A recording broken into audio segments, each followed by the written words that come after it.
No!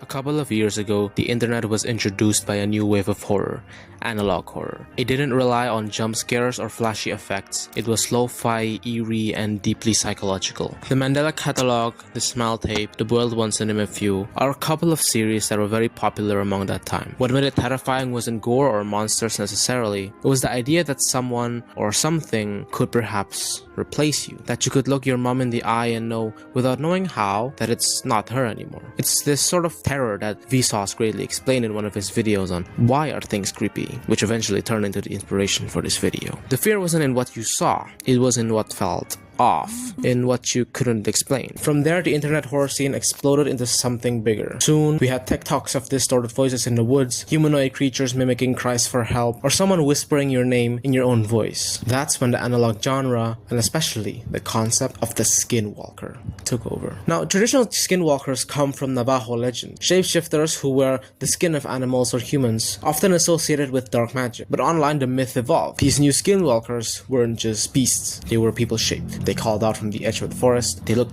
almost human, but something was wrong, and somehow that made them scarier than any monster. The question then arises, why are skinwalkers scary? Why are skinwalkers creepy? It starts with the concept of fear itself. Fear isn't just a feeling, it's a system, and it's built into your brain to keep you alive. The most important factor, the amygdala. It's like your internal smoke alarm. It constantly scans for danger in the shape of sounds, sights, and smells. When it picks up on something threatening, it activates your fight, flight, or freeze response. Your heart rate spikes, your muscles tense, you become more alert, leading to the feeling of fear. When it comes to faces and social cues themselves, another part of the brain steps in, the fusiform gyrus. This area is responsible for facial recognition. It's how you can tell a smile from a smirk, your best friend from a stranger. It's trained on millions of human expressions, so when it sees a face that doesn't quite line up, even by a millimeter, it triggers confusion. Now here's where it gets interesting. Another region called the anterior cingulate cortex comes into the picture. This part helps detect conflict, essentially competing responses in the brain.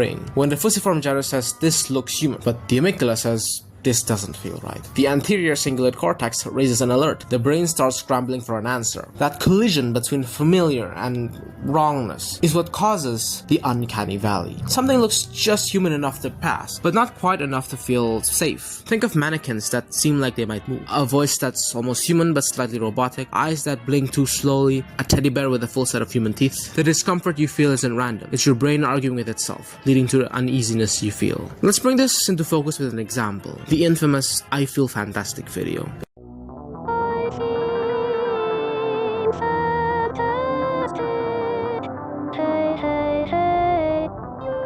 It's just a robot standing, singing, but something about it makes your skin crawl. The blank expression, the disjointed voice, the uncanny look of person but not really. It's not threatening in any traditional sense, but your brain registers it as a glitch in the matrix. The amygdala and fusiform gyrus don't agree, and that's when fear hits. Not loud, but deep.